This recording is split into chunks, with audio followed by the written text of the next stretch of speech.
Thank you for joining me today, Michael Smith. So you deal with personal awakenings, correct? Yeah, I do. All right. So can you tell me a little bit more about that? How do you work with people, and what does that mean? Um, what I do is I'm right now doing some seminars and trying to help people understand how to really get out of the worries that they have, get out of the stories that they've built for themselves, see past the intense stress of trying to get goals. We live in a world where we're constantly trying to get to the next place. We're constantly trying to get the job, the career, the relationship to some new place, or we can finally say, now I can relax. We may do that in forms of little vacations and things like that, but those are just little band-aids. So what I'm doing is I've been challenged to try to teach this and show this to people. The one way I'm doing it right now is I'm using Native American flutes with stories as a way of bringing them in and playing and using music as a way of kind of helping them relax. And then from there, I then offer some coaching and I offer talks in different places. So I've got a couple of books I've written. I've got some CDs I've made with music.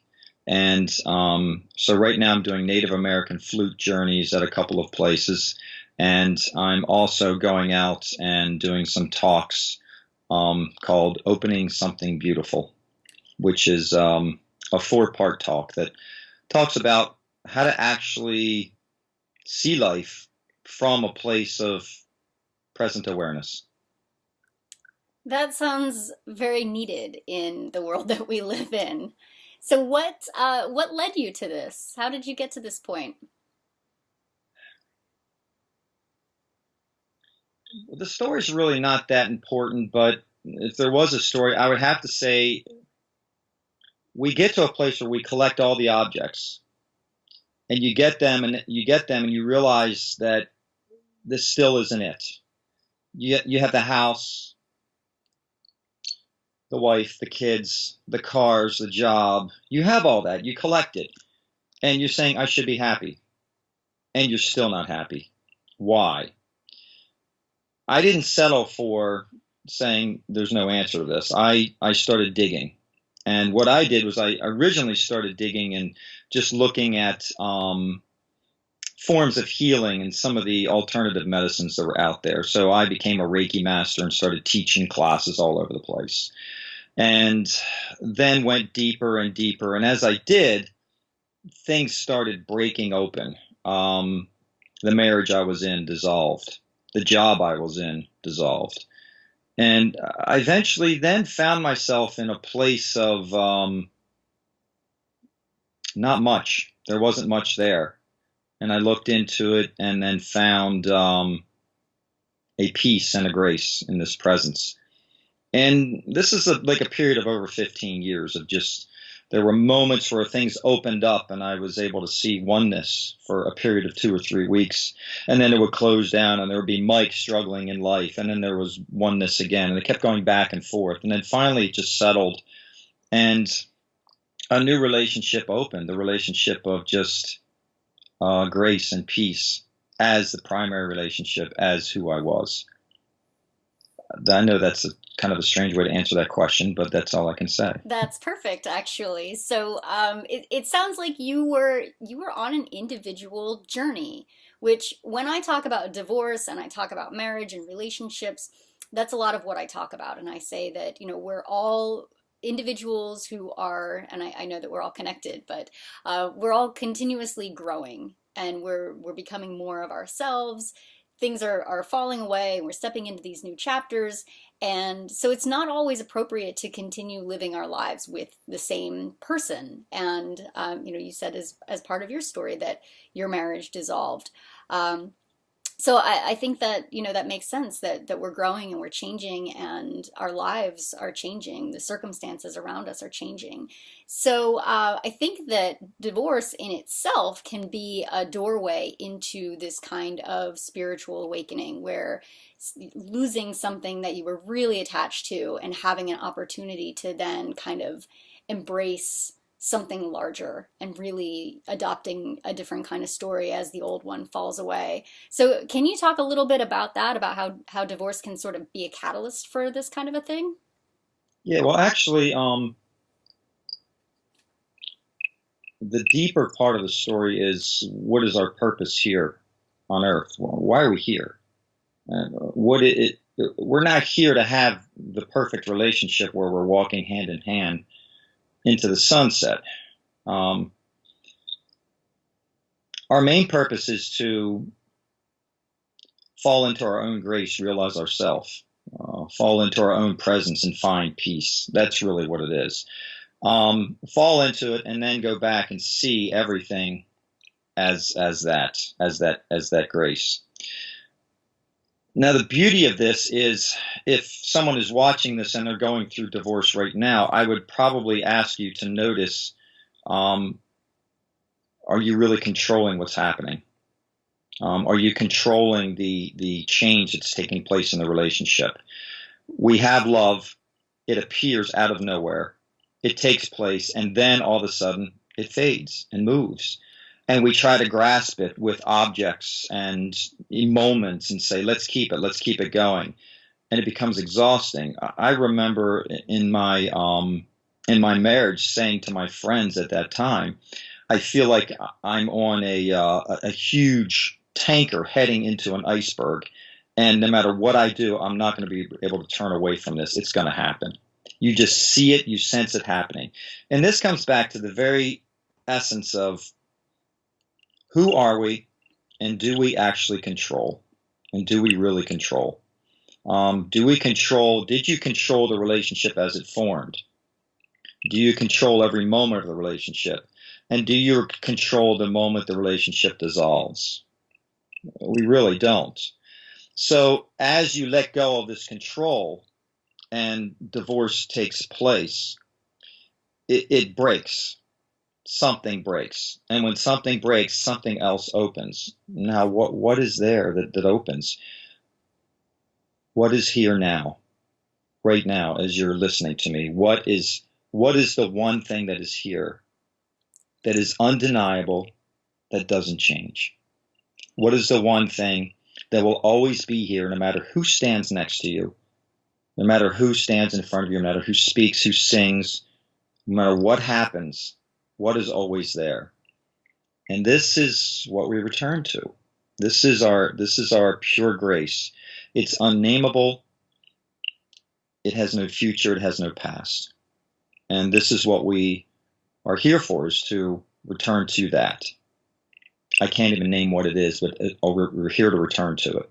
Mm-hmm. So the process of love, marriage, relationships, divorce is a beautiful story to help us with that process. And if somebody's watching this and they're at that place, they're saying, I'm going through a divorce, oh my God, what is happening? Something amazing and beautiful that is beyond what the mind can even understand, because that's in a whole different place. Does that make sense? It does, yes. Yeah. And the question is that felt? Is that something that is felt? Because that is the home we seek. Mm-hmm. And that home can never be touched, and that is what we seek. That's the home we maybe originally felt in the relationship as it started. When we first fall in love and we feel that relationship, we feel that connection. What happens? We actually then let go of our name, our form, and all of these things, and something opens up, something magical, and it's beautiful. Mm-hmm. And then we try to hold on to it by grabbing objects and placing objects on it. However, though, we then fall into the objects, and the objects change and move, and then we think the relationship has changed and moved. It hasn't. All it's done is the objects have moved off, and what is always there is what's always been there. So the love you found in the very beginning in the marriage, it was you. It was the whole time. It's been you. And that's the beauty of it. But we don't do that. It's very encouraging for somebody who thinks that they've lost everything to really, realize that that you can kind of awaken and gain something, and that it's been that love was in you the whole time. So, I had a it was interesting. I had a really beautiful relationship in college where I was madly in love with some girl down in who went to Virginia, and I would I'd get in my car and I would drive like 3 hours down to see her on a Friday night. You know, you do that when you're young, you just have the energy. And I'd spend the weekend with her and I'd come back and like, I was so in love with her. Well, we eventually broke up after like 3 years of that. 15 years later, I still had this, where is that love, kind of thing. Here I am in different relationships, married, still thinking, oh, she was really sweet, nothing big. And then one day, this awareness opened up in me, and I realized this girl in Virginia was not the love. What I was in love with was the fact that I could drive down there for 3 hours late at night, and the stars would bounce off the hood of my car, and I was alone with the whisper that was the love. And that she then became simply an expression, the artwork to express that love to. And so then when that ended, it wasn't the painting that was the love. It wasn't her. It was me that was expressing it the entire time. It was never lost. And this is an age-old story that's it's in all the Disney movies. But, but it's there, and that's what we get lost in. So it becomes very interesting. that's a good point. It's and that's kind of a different way of saying that it's the journey, not the destination, kind of It is. message. So then someone going through divorce, as I would say to them, if they were in front of me, and I would say to them, if you're afraid and you're scared, it's a fear of returning home to a place you haven't been in a long time. And if you find yourself perhaps going through divorce and crying and feeling sad and feeling these immense emotions, those tears follow them. They're your river back home. And if you have immense heartache and things like that happening, follow that pain and that heartache, because that pain and heartache is to get you to turn around and come back home. And you say goodbye to your story. You take your coat off, your mask, and you hop off stage from your marriage. And now you open up and you come home. Mm. A home that's always been there. And it's been expressed as this beautiful play. But now the lights are off, and now you come back home. And you'll be free. You'll be scared to death because you've not been there in a while, but you'll remember. And you'll be reminded as you uncover and discover who you are. And it's beautiful. I like that, reminded and discovered. That's yeah. I don't think that most of us think of those words that way, but well, our words are all pointers, always pointers back to who we are. Mm. If you look at those, even as a child, you'll say, "Look at that, look at that." Children will say that, look at that, that. If I take you to the beach and I sit you on the beach by yourself, and you look at the waves, the sand, the sun, you feel, and I say, what do you feel? You would say, I feel that. That. All of this happening at once is that. Mm. That is what we are. That. Everything is that appearing. It's beautiful. So divorce is a beautiful, painful healing. Beautiful. So some of the points we had talked a little bit about is, so if divorce is painful, the reason it's painful is because marriage can be an illusion. It's a beautiful illusion. It's a Disney dream, and it's fun. And I would not take it away from the experience I had. I loved it. But but we fall into a love. When you're in a marriage, you fall into this love bubble where you're in this bubble of love, and you're trying to hold it up when in fact it doesn't need to be held up. And then when it finally does break, something opens, and what opens is this beauty of, wow, I'm free, and there's a new relationship, a presence that's with me. And that's what it is. Now the scary part is, during divorce there becomes a battle between the man and the woman, and it's an important battle. It's really a repainting of the ego. You're painting the egos out as you crash them. So you look at nature, the process of the wave forming, spiking, and crashing into the beach, going back to the sea. That's the divorce process. It is the most painful thing you can ever go through, and it is the most eye-opening thing you can ever go through. So some of the things we talked about a little bit on the phone were, I said to you, divorce is like, and I had a friend of mine who was going through divorce, and I said, well, this is what it's like. She's like, what? I said, take your shoes off and walk on glass and I live in Maryland, from Baltimore to Ocean City. It's a 3-hour drive. So walk on glass for, was it 300 miles barefoot. That is the amount of pain and letting go that takes place. Now, the beauty of it is, at the end of that journey, who are you? What's there? And what is opened? The other thing that takes place in divorce is there is a huge change in the way life is being seen, the way life is appearing, the way life is flowing. Okay, so when we're married, it's very simple. There's a very solid rock we live on. It's an island, and it's your little love island. You have you and the kids, and you have this big family thing taking place. And then when you divorce, you go from that island to complete water.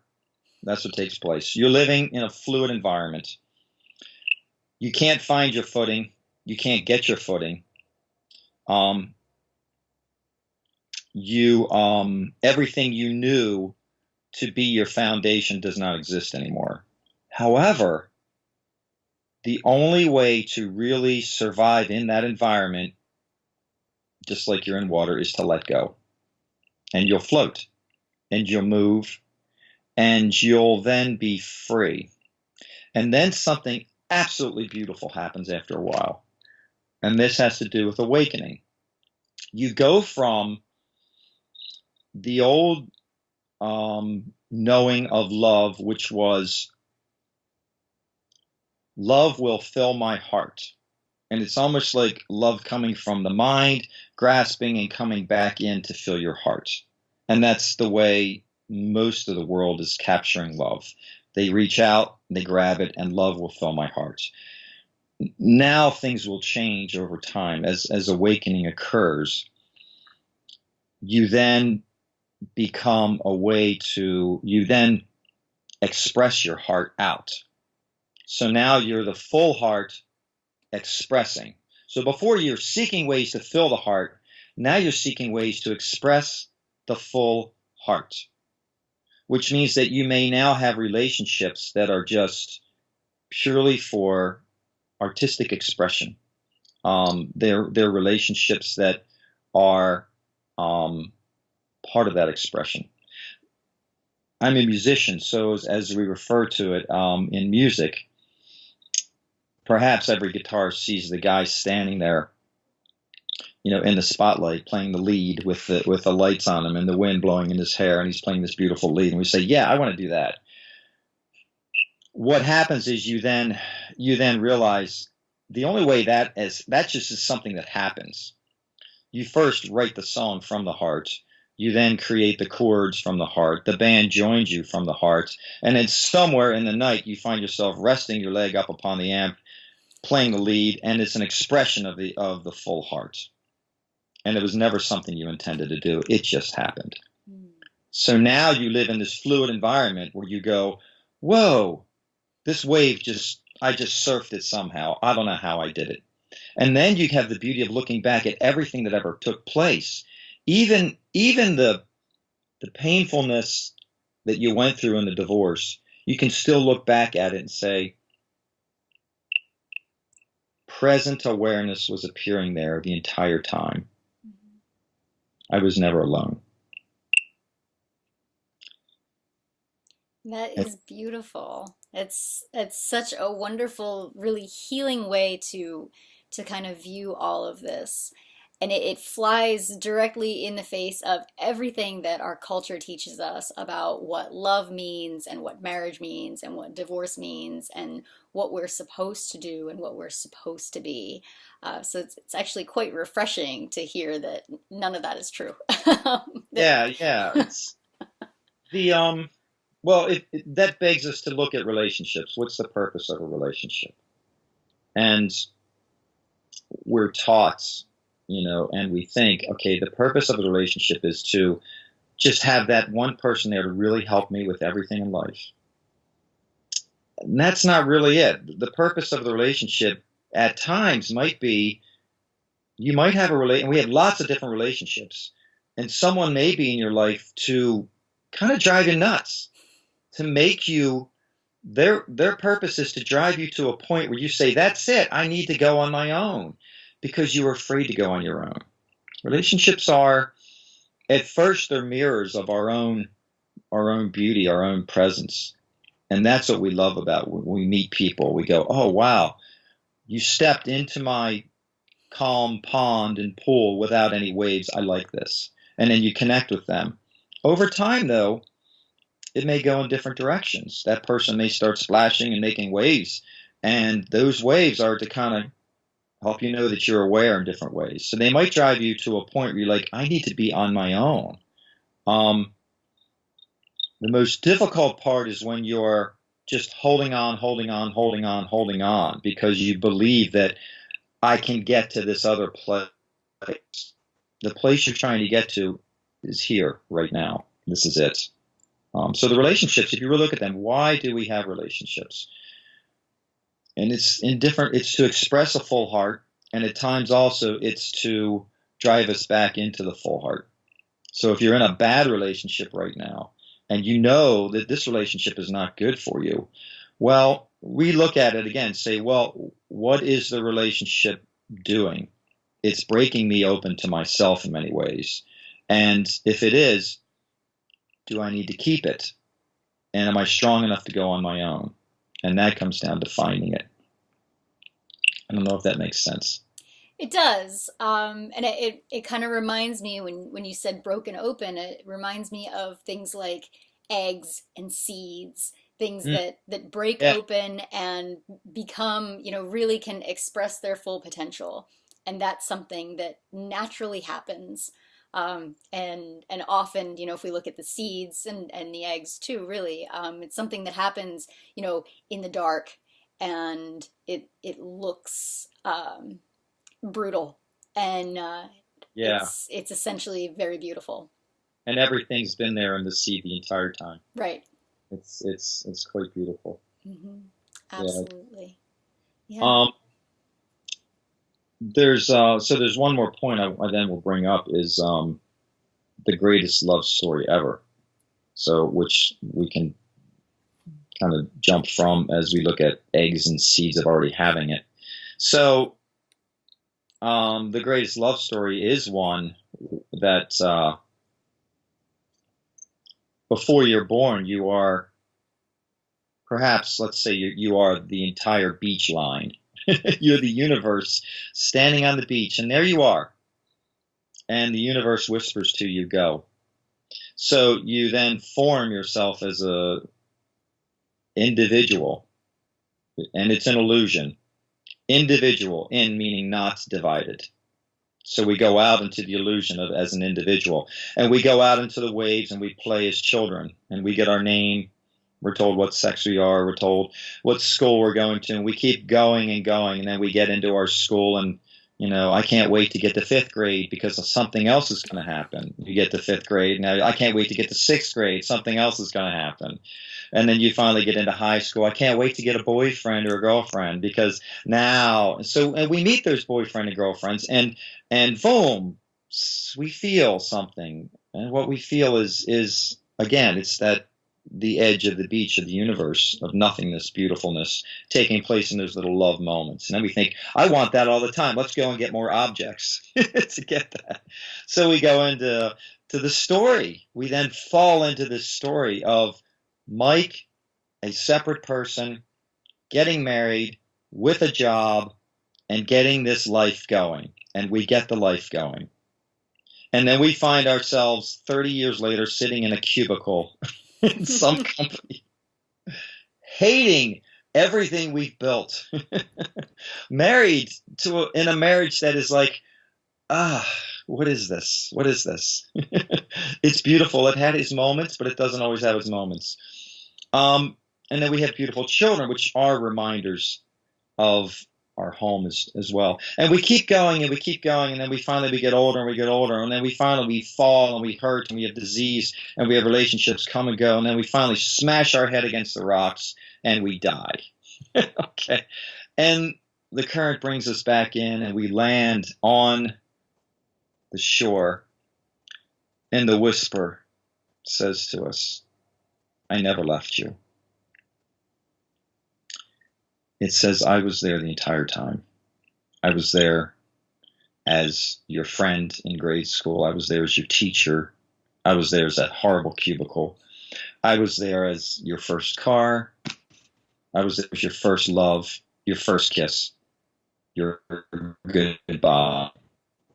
I was there as your last breath.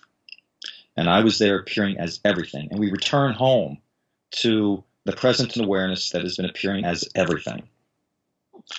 Now, do we have to go through that love story and illusion to realize it after death, or can we actually die to what is right now and open up to what is our truth in this moment? Yes, absolutely. Absolutely. And that's the greatest love story of all, is then returning. And so now your relationship. So if you're watching this and you're going through divorce and saying, what am I next? Who am I next? You are standing back on the shore, and holding your hand is the most beautiful relationship you've ever known. And it's the one that you were born into and has been there appearing as everything. And it's a matter of stopping and taking note of it. And that's the most beautiful love story. And then when that takes place, then everything else, once that takes place, everything else will and is constantly coming to you. And this is happening right now with everyone. In this moment, it's happening. It's not something that needs to be done. It's already appearing. Everything is already appearing as all of this. It's just a matter of seeing it. So that's kind of what I'm interested in sharing with people. The very obscure way of seeing this. And it's not something that can be taught, but yet all I can do is paint the artwork and say, here's the artwork. Do you like it? And see if it touches you. Mm-hmm. Yeah. But I find your work to be fascinating. Thank you. To be in that place of divorce, which is the most scariest place, but yet the freest and most exciting. It truly is a roller coaster. And if I could give anybody advice during that ride, and it's really tough because it's like trying to give someone a poetry book while they're on a roller coaster. Here, read this. Hell no, I gotta go do this, Stop and just find your moments. There's a book that I read the cover of. Sometimes the best books, you just read the cover. And that's all you need. It was that book, Eat, Sleep, and Pray, I think. Is that what it was? Eat, Pray, Love. Eat, Pray, Love. Okay, I was close. Eat, Pray, Love. Eat, Pray, Love. That's it. And that you get to that. That's what you're going to do. And that's what it comes down to. That's Yeah. it's one of the Bibles of divorce. Yeah. Put your safe mode. Eat, pray, love. I got it. You're fine. Hmm. Yeah. Absolutely. I think I read some of the book. There was I, actually a point in that book where she I don't remember if somebody had told her, but there was a metaphor that divorce is like getting into a really bad car accident every day for like 3 years straight. Uh, Feeds right in with that whole walking on broken glass and riding the roller coaster. yeah, it's what you do, and it's not. It's scary to look at when you're going through it. Mhm. Um, it kind of as a lot of things in life are. I sat here on this couch last night with my 16-year-old daughter, showing her colleges and what she can do with her life, and she just looked ahead at all of this and went, I don't want to grow up. I don't want to grow up and be. I want to just watch Netflix, Dad. I don't want to.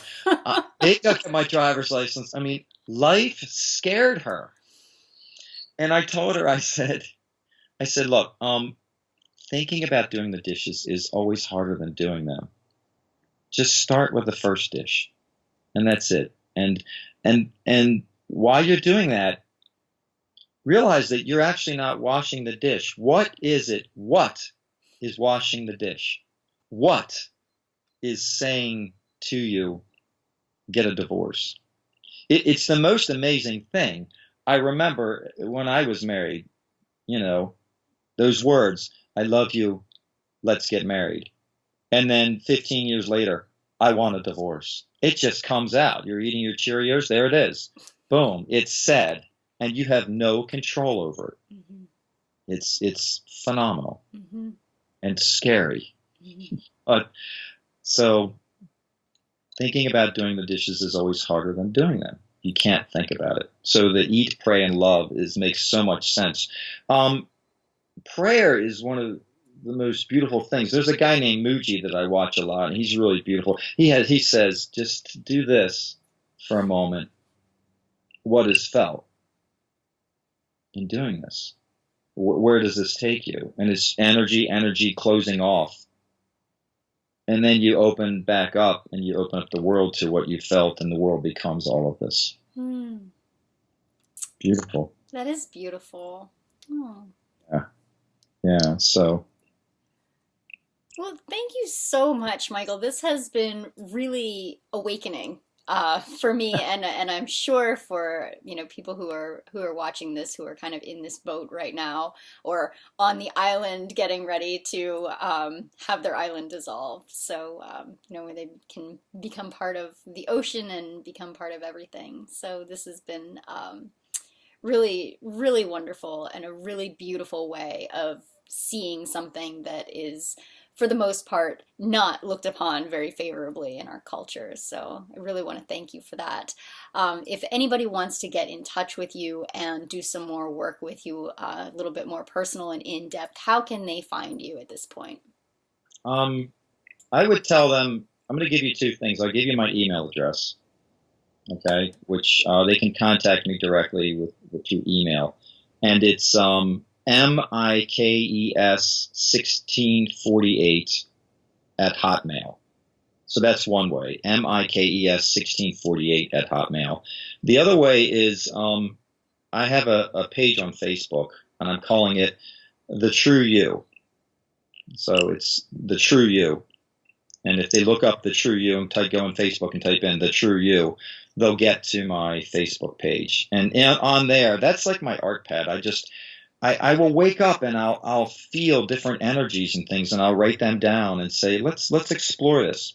Loneliness is a huge one. Mm. I sat down one day and just wrote into loneliness. I wrote to loneliness as the energy of awakening, and unfolded loneliness to see that it wasn't there.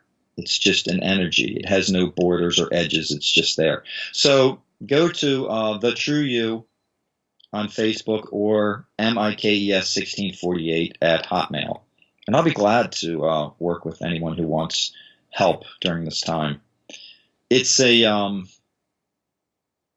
rich time with lots of pain taking place that if you stop and explore, there's a lot of opening that can take place. It's quite beautiful. Absolutely. Yeah. Well, thank you again, and I really just thank you. I don't know what else to say. Thank you so It's much incredible. for sharing your experience and this wonderful healing outlook. And yeah, so and email and Facebook to get in touch with you then, right? Yes. All right, great. Well, thank you so much, Mike. Have a good day. You too. Enjoy your day. All right, bye bye.